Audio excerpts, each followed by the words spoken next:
But the first card that came up for you, Taurus, is the same as the Emperor card. It's called in this deck the Horned God.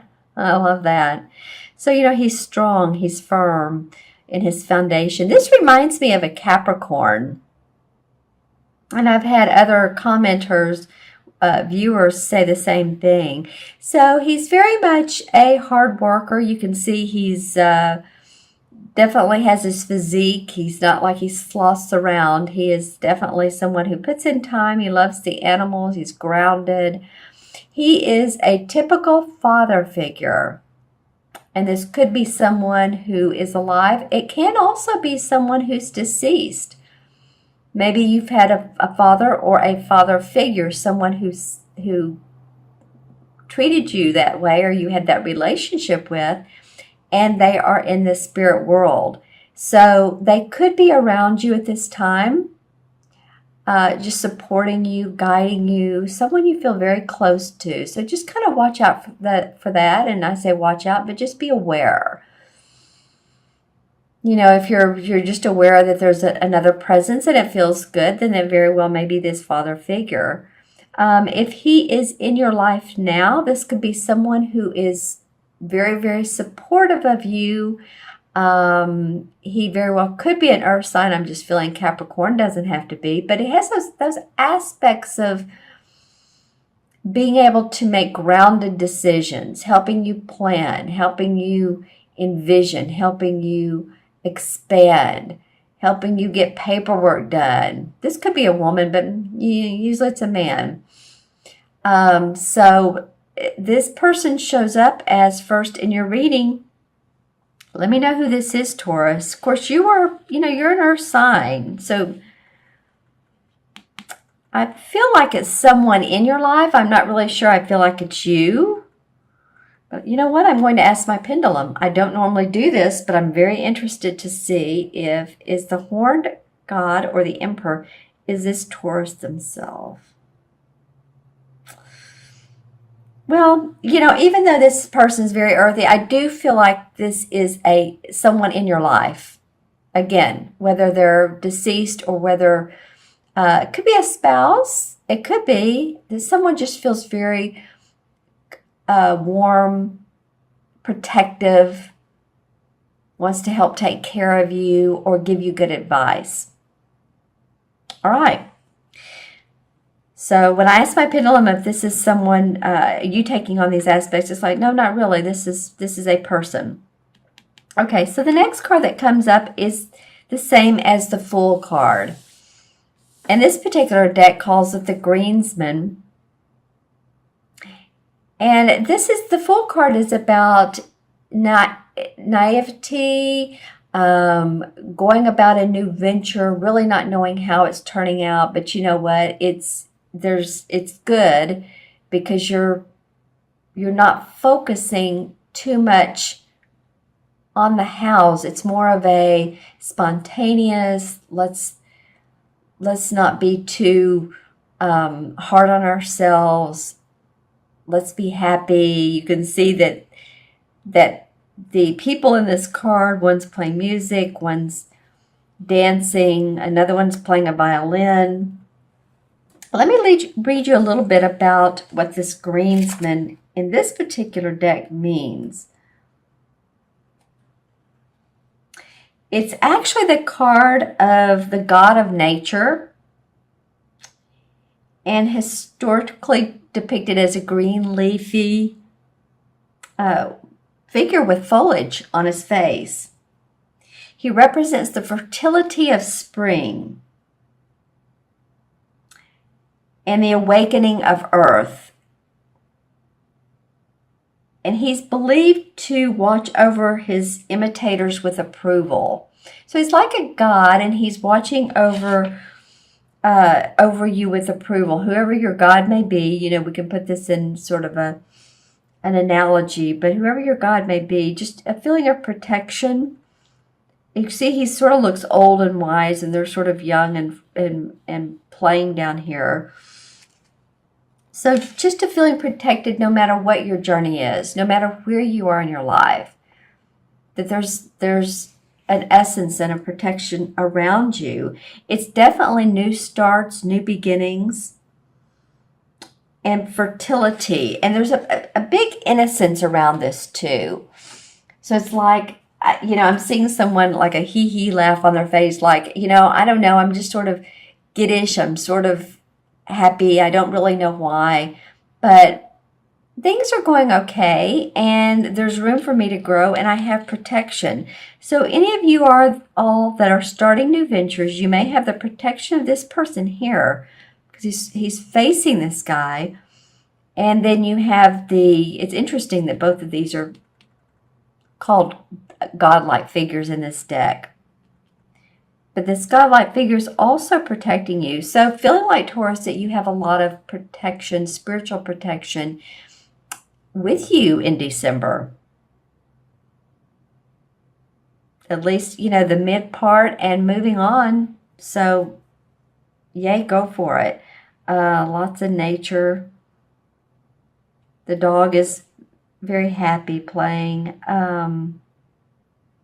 These two cards are very similar in the essence of, both these guys don't have on shirts and pants, so they're willing to bear all. They're willing to go the distance. They're willing to be there for someone. No pretense. I guess that's what I mean. No pretense. It's unconditional love. All right. So your next card, your third card, Taurus, is the Four of Pentacles. And the Four of Pentacles indicates to me someone who is being cautious about their money and not overexpending, but really fine-tuning and planning what you do have. As you can see, this person is moving the pentacles from over here where the wall is faded and moving them on the fireplace. So watching money, watching bottom line. If you owe people money, if you owe creditors, if you owe, bank loans, car loans, even your rent, whatever you're doing, it feels like you really are taking a look at the bottom line and how can you make it last longer. It is about making it grow, but it's really focusing on what you do have, what you know is coming in, and not wanting to give up any more than you have to. I mean, hey, it is around the holidays, and this might be the caution for this card is, just don't overspend. Hey, Christmas is a happy time. Or Hanukkah, or, like I said, whatever you celebrate. And it might just be a lovely, nice gift for everyone that you celebrate, or something you make. But I'm feeling like the caution is not to overspend, and that, you're pretty grounded, Taurus, but also you do like luxury. Taurans like luxury. So, maybe if it's okay with your inner self and your psyche not to spend too much during this month of December, you may not want to, because you may have, people knocking at your door, not literally, but figuratively, or calling, and you owe money. And so, balance your, I want to say your checkbook, that's old saying, but balance your money, balance the bottom line. Make sure that you are starting in January feeling like you're not overwhelmed by credit card bills, over expenditures. Okay? And then the last card to come up is the Eight of Cups. And this is a life-changing card. This is about moving past difficulties and moving into a new arena. Ready to move on. And a lot of times this is really physically moving, or this is in your heart, because it is the cup cards. It says chalices, but chalices are cups. And as you can see, this guy has his hand on his chin. He's not a young guy, so he has a lot of experience in the matters of the heart, the matters of home, the matters of even his work, because actually this reminds me of a wand, and the wand is about our work. So to me, when I see this card, I always look at both the cups and the wand. So it reminds me of both matters, like I said, matters of the heart and the work that we do in life. So you can see he's moving on. He does have plans, but he doesn't always know how those plans are going to turn out. So for instance, say you've moved into a new job and you're, still in, probation time, or you're just starting a new job. I know a lot of people who have changed employment.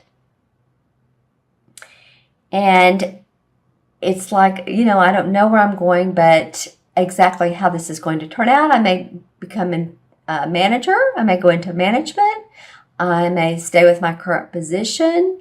But there's definitely opportunity surrounding this card. Like I said, this is a life-changing card. Life is calling you out to move on. Just move past hard feelings or heartbreak feelings, I guess. Emotional feelings, not to totally drop them, because, we always have our feelings. We don't want to cut the strings with our heart. But being able to move past what doesn't serve you, focus on what does serve you. The bird has his wings open. He says, like, I'm your guide. Come on, let's go. It's by the water, so it's about emotions. He's leaving behind his castle. So he's built up a foundation, but he's ready to move past that. He's ready to go on. Life-changing card, Taurus. So any of you, like I said, that are changing jobs, creating new ventures, it's probably what this is about. And maybe you're watching your money. Maybe you're creating something. It's taking more money than you thought. So you want to be ready to move on. And to do that, you need to save some money and not spend so much, because this might be costing you more than you think. And you realize that. So let's pull some. Well, this card wants to come up, and this is the Five of Swords. So any type of decision making where you've had to decide with others, consult with others, someone firmly puts their stake in the ground and says, no, this is the way it's going to be. A coming of minds, no matter who wins, whether it's this person or you. This is a decision that's made that there's been some conflict about, whether it's your home setting or whether it's your work setting. Very much could be. Seven of Cups comes up. So maybe you've had a lot of opportunities, and there might be some fantasy around this. So you might be feeling like, oh, well, I can take on all this. But he's sort of taken with all these cups and what all they have in them.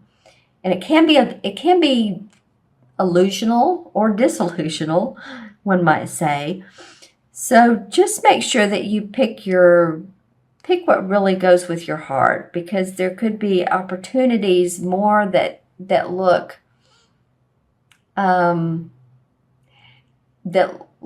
better than they are. So stay focused. I guess that's what I'm trying to say. This is kind of like having your head in the clouds, honestly. Temperance. So temperance, to be patient. Be patient with what's going on in your life. The Death card. A lot of transformation for a lot of you guys. If you've, again, changed relationships or moved out of one home into another, or you've just, felt like your life has changed completely. It's interesting. This card has come up in the main deck quite a bit in the last several months. The Tower card, it's just been amazing. So I feel like this is going on with a lot of people. Chariot card. So good things to come. Stay positive. You're moving. These two remind me of each other. Moving on past past life circumstances, ready to go, new adventures. new outcome, success, accomplishment. And I have a feeling this person can be of assistance to you. Wow, then the World card comes up. This one hasn't come up for any other sign. The World is the last card of the major arcana. This is enlightenment, accomplishment, seeing joy around what all you're doing in life. Your business, your work is coming together. You're feeling great. Has the boar and has the lion, the eagle, the man. So then has the woman has her wand, and she's very, this wreath always reminds me of success. So, the story goes with the major arcana, starts with the Fool, which is actually this card.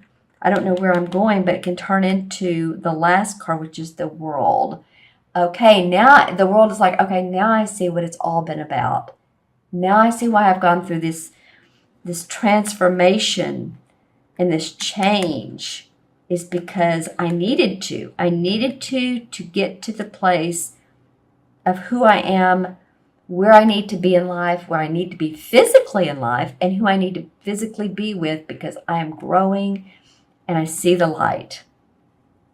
All right. Do we want to choose another, or was that just too good to land? Well, let's just do one more. The Knight of Pentacles comes up. So this is someone who's an earth sign. Could be you. That definitely could be you. The Knight of Pentacles is not the master like the king, and not the page like or not the newbie like the page. But he's still working with his money. He could be warm and generous, but he's ready to take on more. He's ready to take on more when it's good timing. So, and that time will come up. It's not just about your work, though. It is about your property, your home, what you love in life. Okay, Taurus, so I'm going to add these up for you. This is 4, because this is 0. 4 and 4 is 8, and 8 is 16. Interesting. Lots of 4s and 8s. So you all stay grounded this month. 4 is about grounding and being practical and watching the bottom line. And 8 is about manifesting. So let's see. And then this adds up to 7. So 7 in traditional tarot is the Chariot card. So, and the Chariot card is, again, very similar. There's a couple cards that are similar to this 8 of Chalices. This is about moving past what's been kept in your heart, whether it's love or whether it's job, but you're moving past it. The Chariot cards, you know what? You did get that a minute ago, didn't you? Yeah, and one of your, one of your clarification cards. So this is indicating, it's a major arcana that, pay attention to support around you, fatherly support, watch your money, be open to new ventures because you're being supported, and you can move on with success and victory.